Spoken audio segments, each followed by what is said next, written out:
Picture this. It's a Tuesday night on the Las Vegas Strip, and the casino floor is so quiet you can hear the ventilation system humming. A dealer at a $3 billion resort is wiping down an empty blackjack table. Not because the shift just started, because nobody is coming. This is not a slow night. This is the new normal, and it is happening at 9 casinos right now, in 2026, that are fighting for their lives. Hi, my name is Michael, and this is Old Vegas Legends. Number 1. Tropicana, the ghost of Flamingo Road. The Tropicana is not just in trouble, the Tropicana is gone, and what replaced it might be nothing at all for a very long time. On April 2nd, 2024, the wrecking ball swung. One of the last original mega resorts on the Las Vegas Strip, a hotel that opened in 1955 and hosted everyone from Frank Sinatra to Elvis Presley, was reduced to rubble in about 4 seconds. They turned it into a ticketed demolition event. People paid to watch. I am not sure whether that is poetic or just sad. Probably both. The plan, as sold to the public, was straightforward. The Oakland Athletics baseball team would build a brand new 33,000-seat Major League Baseball stadium on the Tropicana site. A $40 billion sports and entertainment district would rise around it. Thousands of jobs.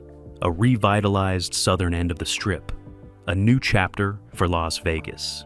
Here is where we are in 2026. The stadium construction is underway. Yes, the Athletics did break ground in 2024, and the target opening is 2028. But the land around that stadium, the hotel, the promised entertainment complex, that is a different story entirely. The development partner, Bally's Corporation, which had acquired the rights to build a resort on the site, has faced serious financial headwinds. The company carries over $3 billion in long-term debt. Their stock has been punished repeatedly, and the Grand Hotel Tower that was supposed to accompany the stadium has been pushed back, redesigned, scaled back, and pushed back again. Think about what that means on the ground. You have a baseball stadium being built on one of the most valuable pieces of real estate in America. Surrounding it, for now, is essentially a construction site with ambition and a lot of dust. There is no hotel for fans to stay at, no casino floor to wander into after a night game, no restaurants, no entertainment district, none of the promised magic. Meanwhile, the Tropicana brand itself, which A's Entertainment and Bally's had licensed from gaming and leisure properties, is sitting unused on Flamingo Road. And I ask you this, when was the last time a billion-dollar sports venue opened in Las Vegas without a functioning resort attached to it and thrived? I will save you the research. It's never. Not once. The Tropicana site was the heartbeat of Old Vegas.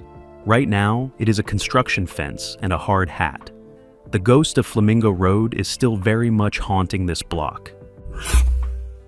Casino number 2, Fontainebleau, the $3.7 billion empty room. I covered the Fontainebleau extensively on this channel because honestly, nothing else in Las Vegas recent history captures the gap between ambition and reality.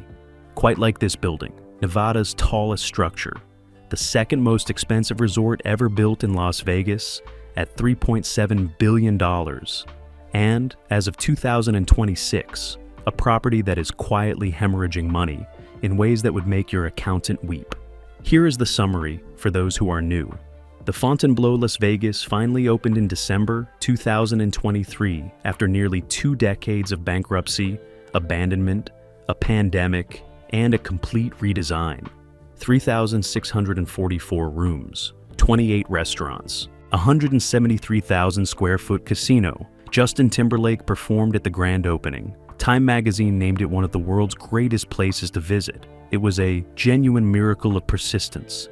And then people actually started going, and the problems started stacking up faster than resort fees at a Caesars property. The occupancy rates were hovering around 49% at points in 2024. The Strip average was 86. That is not a slow quarter.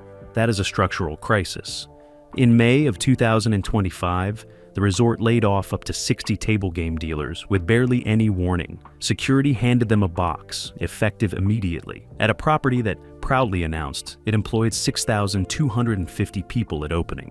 4 top executives departed within the first month of operations, including the chief operating officer and the chief marketing officer. Then came the investigation nobody saw coming. During a Nevada Gaming Commission meeting in May 2025, it slipped out that the Gaming Control Board had been investigating Fontainebleau for possible anti-money laundering violations. A $2 million marker had allegedly been issued to a patron after management said no and ownership overruled them. That is not a paperwork error. That is a culture problem, and the location. I cannot stress this enough. The Fontainebleau sits half a mile north of the main strip cluster. In 110-degree Las Vegas summer heat, that half mile is a psychological wall most tourists will not cross. One guest described taking multiple $20 cab rides back and forth to Bellagio because they simply would not make the walk. The resort has every luxury amenity you could want. It has a gym that people genuinely rave about. The rooms are beautiful, but beautiful and empty is not a business model. It is a very expensive museum. Reports in 2025 indicated the property was seeking $975 million in refinancing just to restructure its debt load. On top of everything else, the resort pays an $8,000 daily intellectual property royalty fee just to use the Fontainebleau name. Every single day. That is $2.9 million a year to use your own name. I did not make that up. I could not make that up if I tried. Casino. Number 3, Bally's. The identity crisis. Let me ask you something. What is Bally's? I mean that seriously. Because if you ask 10 people on the strip right now, you will get 10 different answers and most of them will be wrong. For decades, Bally's was a Las Vegas institution. Opened in 1973 as the MGM Grand, it survived one of the deadliest hotel fires in American history in 1980. Was renamed Bally's in 1986 and became one of the most recognizable names on the Strip. Then in 2021, Caesars Entertainment sold the Bally's brand and the Las Vegas property to a Rhode Island-based gaming company that also goes by the name Bally's Corporation. That company also owns the land where the Tropicana used to stand.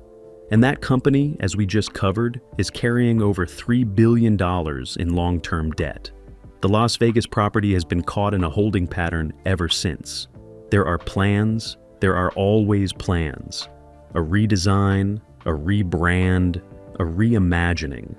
But what guests actually encounter when they arrive at Bally's today is a property that feels like it is stuck between 2 eras, not quite the proud Strip veteran it once was, and not yet the luxury reinvention its owners keep promising. Deferred maintenance is visible if you look for it. Guest reviews from 2024 and 2025 consistently mention dated rooms, inconsistent service, and a casino floor that feels like it is running on nostalgia rather than investment. The monorail station at Bally's, which for years gave it genuine foot traffic advantage, has struggled with its own operational issues that have only added to the sense that this property is coasting. Meanwhile, Bally's Corporation announced plans to eventually transform the Las Vegas property as part of their broader development vision. But, given the company's financial position, the Tropicana Stadium delays, and a debt load that keeps analysts cautious, you have to ask, when exactly does that transformation actually begin? And what happens to the guests and the workers in the meantime? Bally's deserves better than a company that is stretched too thin across too many markets to give it the attention it needs. The Strip has no patience for half measures. Casino. Number 4. Caesars Entertainment. Death by 1,000 fees. Caesars is not going bankrupt. Let me say that clearly. This is not that kind of trouble. Caesars Entertainment is one of the most powerful gaming companies on Earth. But Caesars is doing something arguably more damaging than losing money. It is systematically destroying the loyalty of every customer who built it. In 2023, Caesars Entertainment CEO Tom Reeg said something on an analyst call that became infamous for anyone paying attention. He described a strategy of, and I am paraphrasing here, pushing out lower spending customers. Intentionally. Strategically. With no plans to stop. The CEO of one of the world's biggest casino companies openly admitted they were firing their own customers. Not the bad ones, the loyal ones, the middle ones. You. Resort fees at Caesars properties now average $40 to $55 per night, on top of room rates that have already climbed dramatically. These fees cover amenities that used to be included as a matter of basic hospitality: pool access, Wi-Fi, fitness centers, things that every hotel in every other city in America includes without a second thought.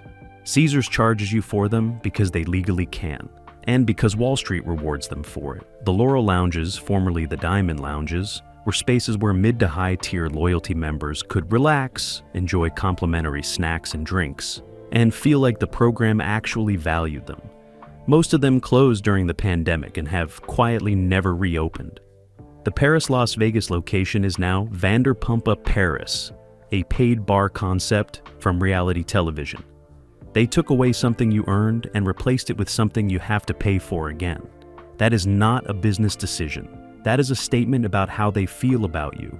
Blackjack tables on Caesars properties increasingly offer 6 to 5 payouts instead of the traditional 3 to 2. That single change increases the house edge by approximately 1.39%. You are losing money nearly 4 times faster than you should be, and most people do not even realize it is happening. The table minimum on a double-deck game at a Caesars flagship property can hit $100 during peak hours. The $5 blackjack table is not gone. It is just gone from anywhere you actually want to play it. I want to be clear about something. Caesars revenue keeps climbing. In the short term, this strategy works on a spreadsheet, but Strip gaming revenue fell 3.9% in May of 2025, marking 4 consecutive months of decline. Visitation is down over 7% for the first half of 2025. You can squeeze a lemon harder and harder, and it will keep giving you juice, right up until it stops completely. Casino number 5, MGM Grand. The Hollowing. Out. MGM Grand is the biggest casino on the Las Vegas Strip by floor space. It has over 170,000 square feet of gaming. It has had some of the most legendary fights in boxing history inside its arena. In 2026, it is also a property that has been quietly, methodically, stripped of the things that made it feel like a destination rather than a transaction. MGM Resorts, the parent company, raised resort fees twice in 2024. They now sit at $45 to $52 per night at their flagship properties. In September of 2024, the company began quietly adding a $15 per night charge for phone bookings. If you called to make a reservation instead of booking online, you paid an extra $15 plus taxes for calling on the phone like a person. MGMCEO Bill Hornbuckle told investors in February of 2025 that the company was targeting $150 million in operational savings for 2025. At the same time, the company's CFO confirmed they were running with fewer full-time employees across Las Vegas and their corporate office while deploying, quote, digital interfaces for customer service. Translation, they fired people and replaced them with automated kiosks. You have probably met one of those kiosks. They are not great. MGM Rewards, the loyalty program, rolled out changes in 2024 and 2025, some new partnerships, some new perks. But reaching a tier that actually exempts you from resort fees requires 75,000 tier credits in a calendar year. That is roughly $37,500 in slot play. The comp buffet that used to reward a regular player for 4 hours on quarter slots is not just gone. The philosophy that created it is gone. Strip gaming revenue from MGM properties has felt the same pressure as the rest of the Strip. When your whole competitive advantage used to be that loyal players felt taken care of, and that advantage has been systematically dismantled quarter by quarter in service of EBITDA growth, you are not cutting costs. You are cutting the thing that made people choose you over the property next door. Casino number 6, the Strat, stranded at the top. The Strat, formerly the Stratosphere, sits at the very northern tip of the Las Vegas Strip. And I mean that both literally and metaphorically. It is the tallest freestanding observation tower in the United States at 1,149 feet. It has thrill rides on the roof. The view from the top, is genuinely spectacular, and none of that, not a single bit of it, has been enough to solve the fundamental problem that has plagued this property since it opened in 1996. Location, location, location. The Strat sits so far north of the main strip cluster that it might as well be in a different city. There is no organic foot traffic. There is no neighboring casino pulling guests past your front door. Tourists staying at Bellagio or the Venetian are not going to walk or cab up to the Strat for a spontaneous blackjack session. The properties between the main strip and the Strat are largely empty lots, aging motels, and strip mall development that does nothing to create the connected pedestrian energy that feeds casino gambling. Golden Entertainment, which acquired the Strat in 2017, has invested in the property and deserves credit for stabilizing it. Room renovations, the addition of more food and beverage options, updated branding, but you cannot renovate your way out of a geography problem. The Strat's casino floor offers some of the loosest slots in Las Vegas proper, which should be a major draw, except most of the people who would benefit from knowing that never make it through the door because the Strip's gravitational pull ends about a mile to the south. In 2026, the Strat exists in a genuine identity limbo. It is not a budget property, but it cannot charge luxury rates. It is not a local casino, but it cannot attract consistent tourist traffic. It offers a genuinely unique experience at the top of that tower, but unique does not pay the operational costs of a 2,400-room hotel. The thrill rides are fun. I have been on them, but you cannot run a casino on thrill rides alone and hope. The Strat deserves a serious strategic vision for what it actually is and who it is actually for. So far, that vision has not arrived. Casino number 7, Os Rio des Spacer, the renovation. That wasn't the Rio sits just off the strip on Flamingo Road, and for most of the 1990s and early 2000s it was a genuine destination, the Voodoo Lounge. The legendary buffet that people planned entire trips around, the Carnival World atmosphere, the World Series of Poker, which called the Rio home for decades and gave it a name recognition that most off-strip properties could only dream about. Caesars Entertainment sold the Rio to Imperial Companies in 2019 for $516 million. The World Series of Poker left in 2022 and relocated to Horseshoe, a Caesars property downtown. The Rio lost its biggest annual event, and the flood of poker players who filled every restaurant, bar, and slot machine during those weeks. Imperial has announced renovation plans multiple times, a complete reimagining, a new resort identity. It's a major capital investment, and yet the Rio in 2026 is still largely the Rio of 10 years ago. Aging rooms, inconsistent maintenance, a property that guests describe as having a slightly melancholy energy, like a party venue the morning after the party ended. The bones are there. The space is enormous. The potential is genuinely real, but potential does not show up on TripAdvisor reviews, and potential does not fill hotel rooms on a Tuesday night in August. Off-strip properties in Las Vegas face an inherent challenge. You need a reason so compelling that guests choose you over a strip property with the same price point. For years, the Rio's reason was the buffet and the World Series. The buffet is gone. The poker tournament is gone. What is left needs to be replaced by something, and so far that something has not materialized at the scale the property needs to compete. The renovation that was always coming tomorrow needs to actually arrive before the Rio's window closes permanently.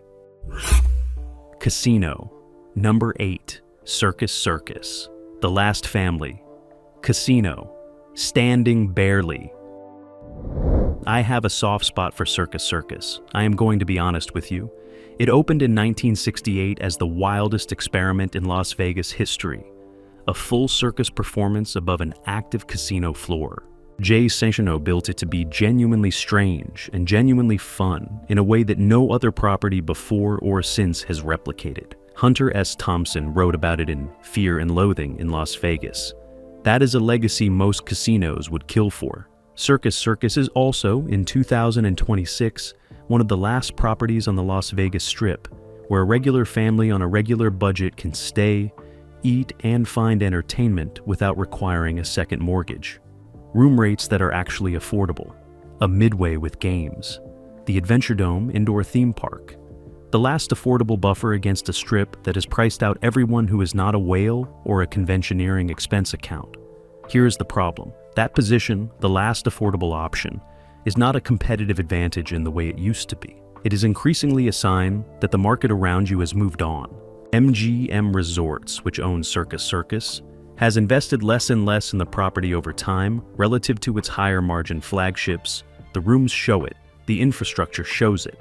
MGM's strategic focus is on premium customers at premium properties. Circus Circus is, in the brutally honest language of corporate strategy, not that.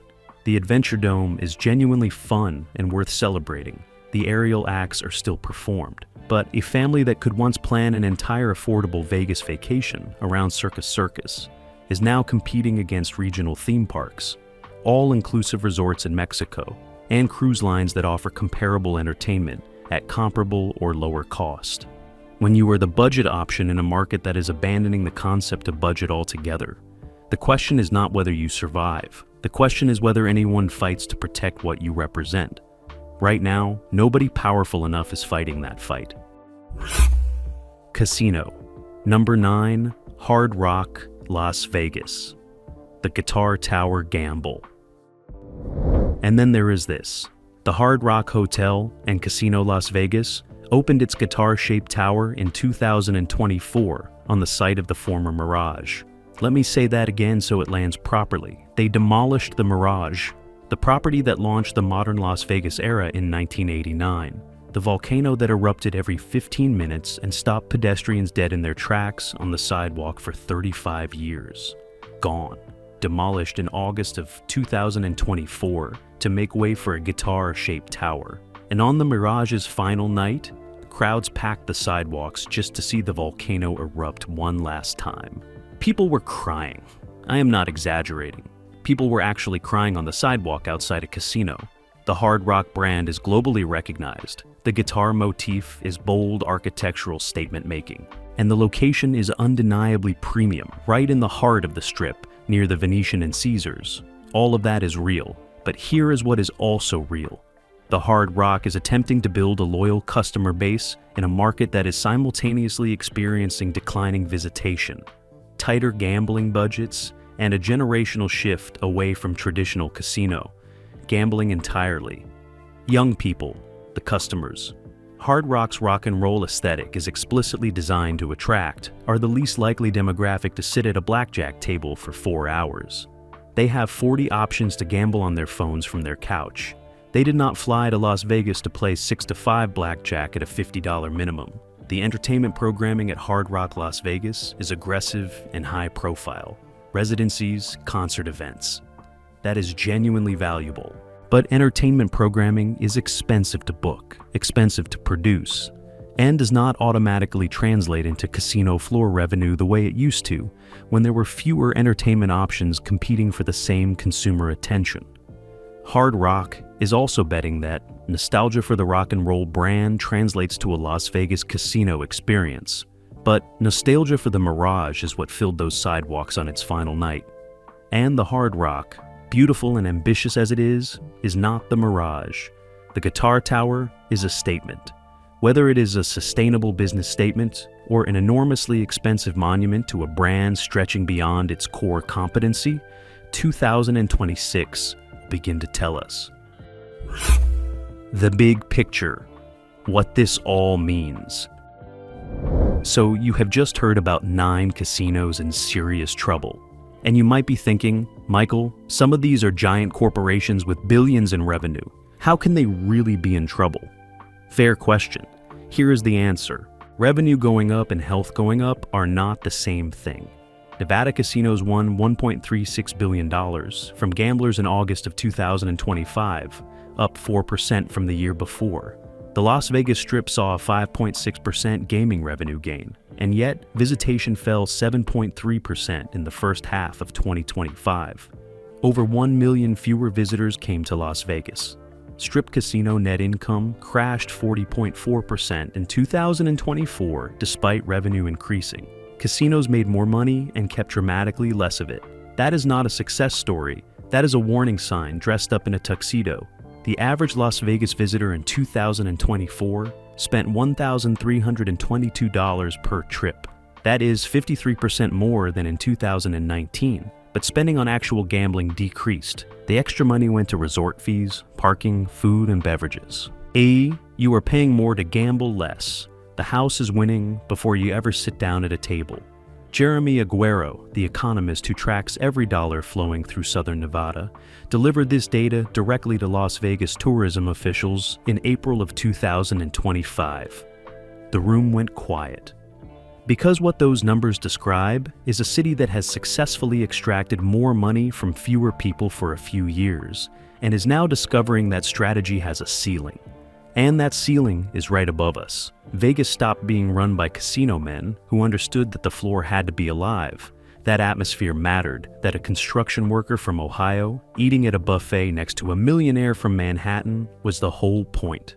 It started being run by Wall Street analysts who saw every free amenity as a margin leak to be plugged and every loyal mid-level customer as dead weight to be shed.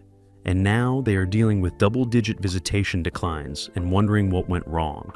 Nahum University of Nevada, Las Vegas economics professor Stephen Miller predicted a slow contraction through 2026. Small, long-time businesses are closing. Poker Palace, a family-owned casino that served North Las Vegas since 1974, announced it would close permanently in October of 2025, laying off 126 employees. One employee at a major strip property posted online, "I work for one of those greedy corporations, and they are ruining our city. VPs and executives get bonuses for cutting costs while raising prices to levels that are pushing everyone out. The compact is broken. It used to be understood. You would probably lose the money you brought, but for that, you would eat well, sleep in a decent room, get treated like a human being, and maybe, just maybe, walk away with a good story.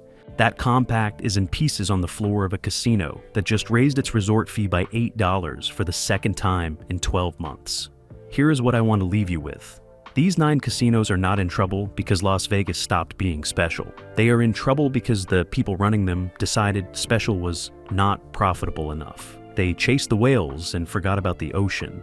They optimized for the quarterly earnings call and forgot about the 50-year customer. Las Vegas was not built by high rollers and trust fund tourists. It was built by people who saved up for a trip, flew in from Cleveland or Calgary or Phoenix, put $20 on a blackjack table, and felt like royalty for a weekend.